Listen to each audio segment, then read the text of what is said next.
Welcome back, everyone. We are still Darth Vader, and we are still epic. And now we are going to defeat all the Wookiees. You'll encounter areas where you cannot progress until you defeat the required number of enemies. They have that in pretty much every game that has you killing things. Well, just about every game. Like, I think they have it in games like Ico. I know they have it in Ben 10 Protective Earth. What other games? There are other games, but I can't think of them. You can't really count Shadow of the Colossus, because, well, that's just a bunch of boss fights. Anyway, around this arena on Kashyyyk, there are a bunch of Jedi Holocrons, so if you want to do 100%, you might go grab them, because you will not get another chance.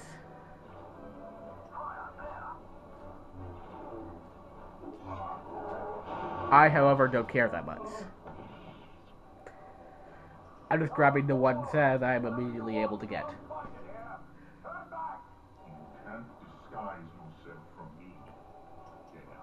It's a Jedi! And actually, there are little texts on the bottom, however, when they talk. However, you can't see them because of the camera angle I have this thing on. Sorry.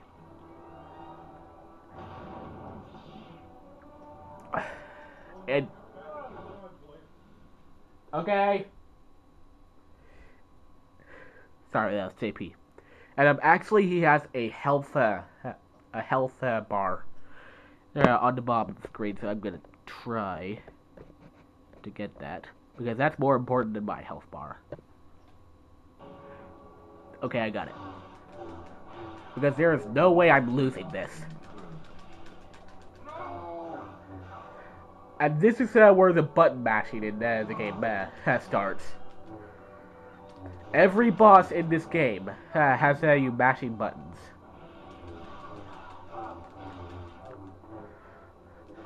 Whether it's in a quick time event or just whatever. Even when you're doing that, you have to mash buttons to push their lightsaber off you.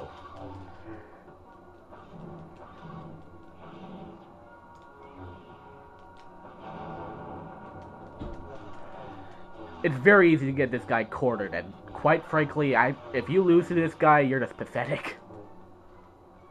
I watched me lose to him.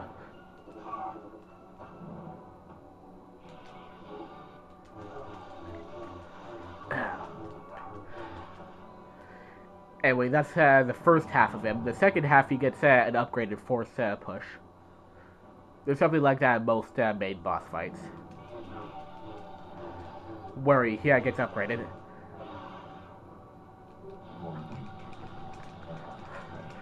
I will not lose to you. And now a quick time event. Right now, they aren't that hard. You have plenty of time to hit the buttons. But later in the game, they get really aggravating. And I will not be able to talk during them, I promise you. So enjoy the privilege while you can. Where is your master? The dark side is clouded your mind. You killed my master years ago. I like his accent. Not Darth Vader's the Jedi's. His name is Kento. Just so you know. And there is a child. And actually right there, he did not kill him. Like, whoa, what the frill? Hang on.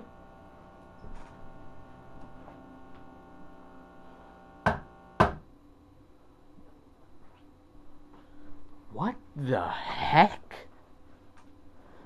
That has never happened to me before without readjusting the PS2. That's strange. Anyway, that's actually our main character, who his name will not be mentioned until like the last level in the entire game. Until then he's just called The Apprentice. But actually at this age, I'm It's early in the Empire, so Luke is 1. So I'm guessing that Starkiller is 6 at the most. And throughout the entire game, he's at least 18. That means 12 years has passed. Uh, had passed. When? Sorry. Yeah, when the actual Star Wars saga started, Luke was, I believe, 14 to 16. Essentially, that would mean that at the end of The Force Unleashed 2, it would have been 4 years before Luke set out on his adventure. So, but that really doesn't make sense because who knows how long these adventures in Force Unleashed takes. It's really not. It just boggles the mind. These games really mess up the storyline. And this is just guessing at how old he is. I'm not sure if it's ever actually stated that he was that Starkiller is 16.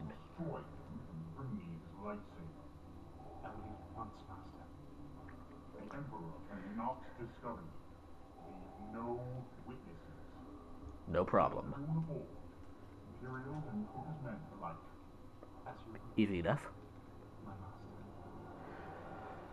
Anyway, yes, now we get our first mission as Starkiller. And now we get introduced to our counterparts in the game. Proxy, of course. Zuno, and his pilot, Zuno Eclipse. Proxy is a droid that's programmed with the ability to grow holograms on top of himself, I suppose. And his main programming, which might be mentioned later, I'm not entirely sure, is to... Technically, his primary programming is to kill the apprentice. But it's mainly just a way of training Starkiller. There's really no way that he could kill him. Because first off, not forced off. What? He doesn't have force powers, and Starkiller does. He's able to wield a lightsaber, which you will see much later in the game, which makes him a little threatening. But other than that, really, he can't kill Starkiller. Let's hope so. I'm sick of training new pilots. What have you done to my ship? And over the years, the apprentice and Proxy have become best friends, really. You don't need to know anything about my missions except where I'm going. And Zuno, right there, most of her story isn't really touched upon that much because, well, no one really cares. Come on, she's just the pilot. And the love interest. Ooh, spoilers, no one cares. But for most part, she is kind of pointless. Like, she's kind of a good character, but really, there's not much to be admired about her unless you use cheat codes so that you play at her levels. Which I've never done because it does be kind of weird. And yes, there are cheat codes to the game.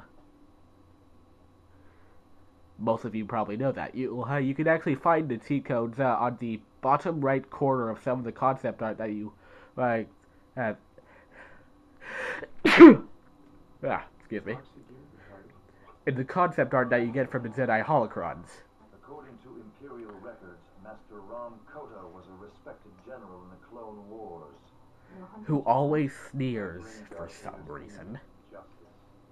And now so do you. Go ahead, Proxy.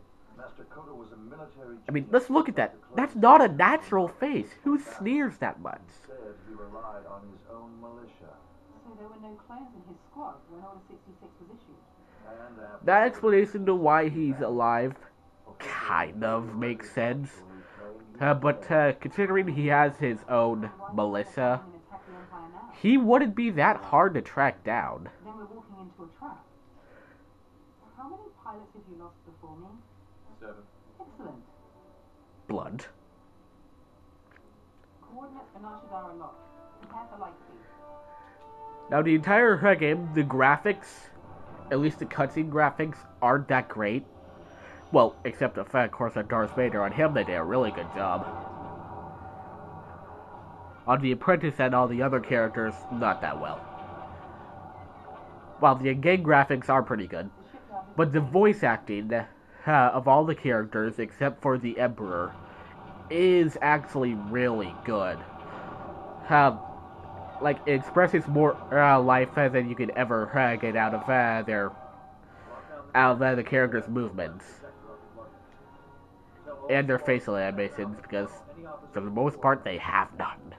Explosive charges on levels 2, 5, and 12, just like the plan. Yes, sir. At some points, I actually wonder if they got some of the original voice actors for some of the characters. I know they did for Leia, who is in the game, because I've heard her voice, it sounds nothing like her original voice.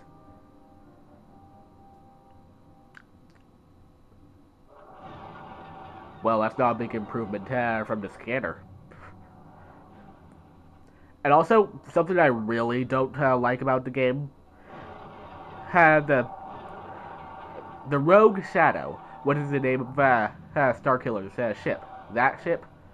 It's supposed to be black, but for some reason they made it gray. I really don't like that. It looks much more cool when it's black. And now we get into our first level. And as you can see, we have considerably less health than Darth Vader. And we also don't have all the moves that he had. Okay, we can't do that. I didn't think we could.